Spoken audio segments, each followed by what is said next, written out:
I think in order for us to understand how we can keep getting up in the morning and going to school and eating breakfast and going on dates while the world is in such agony, we have to understand something.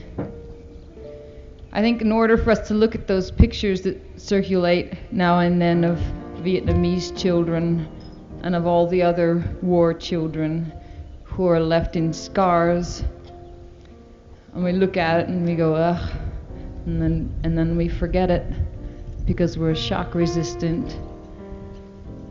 I think if we look at it this way, that we've been raised since birth or even pre-birth to be schizophrenics. I think we've been told, on the one hand, by our mothers and fathers and Sunday school teachers and synagogue preachers and school teachers and so forth, that it's nice to be nice and one should love one another and your neighbor and even yourself and even your parents. Be kind to small animals and birds. And what happens is, in one way we grow up this way and we're good Joes and we try to be decent.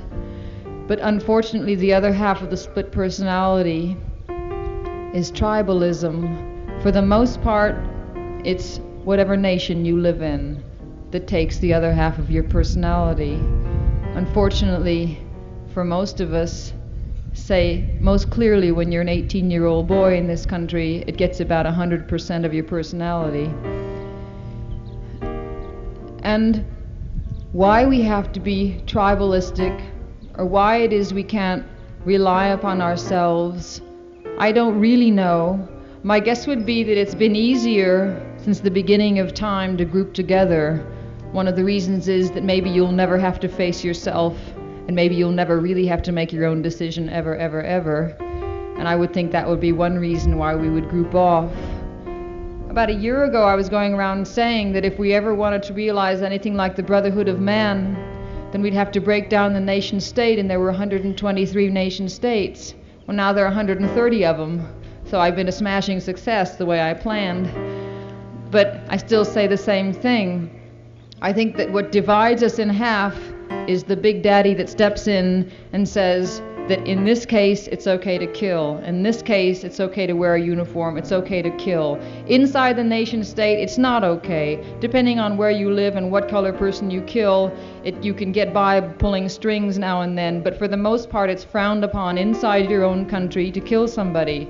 And then the minute you step over the right border in the right season and you see somebody in the right uniform, you get a medal for doing what you could have gone to jail or gotten death for within your own country.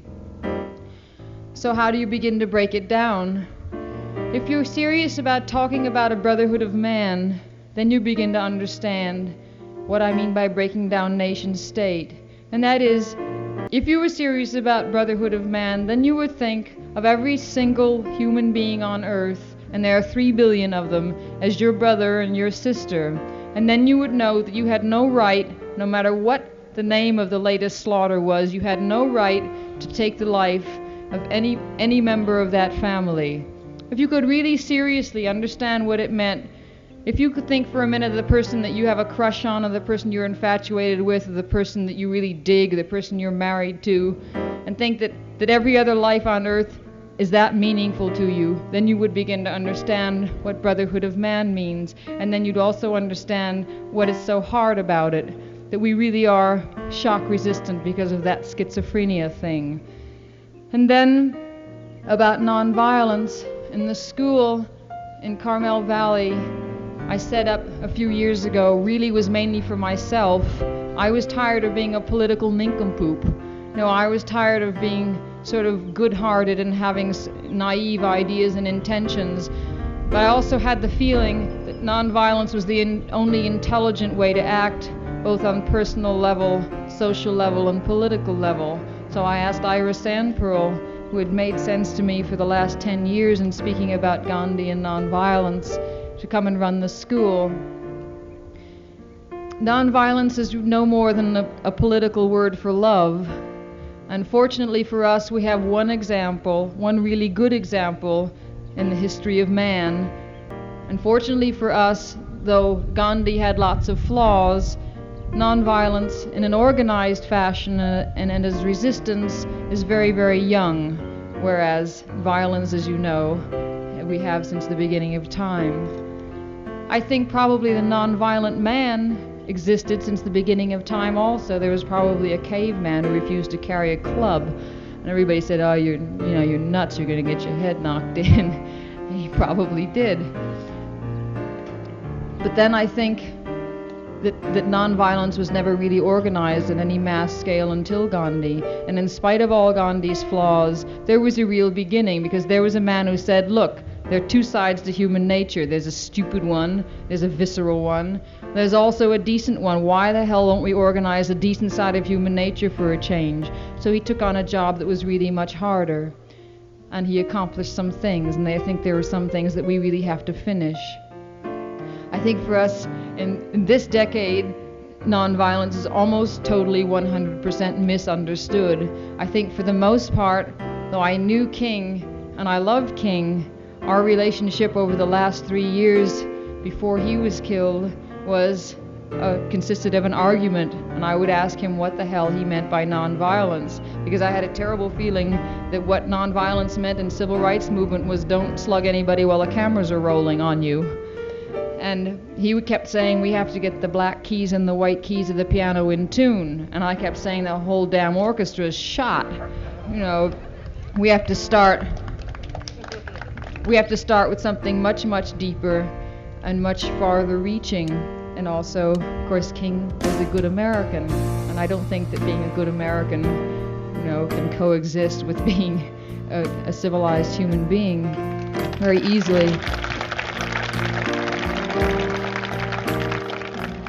King was a good man. So, nonviolence means to me that I'm a fighter.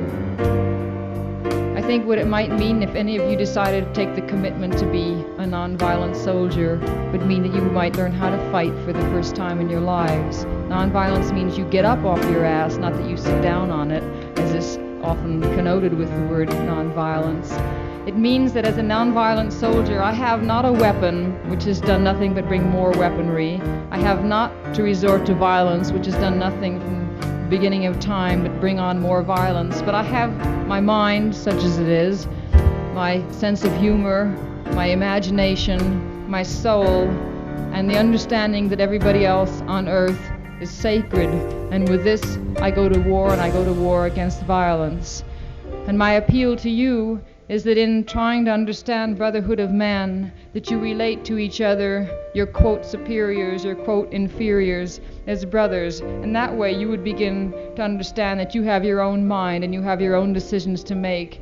And for God's sake, begin to understand that other people need you and that you can do your little part, which may be the only possibility we have for realizing the Brotherhood of Man. Thank you.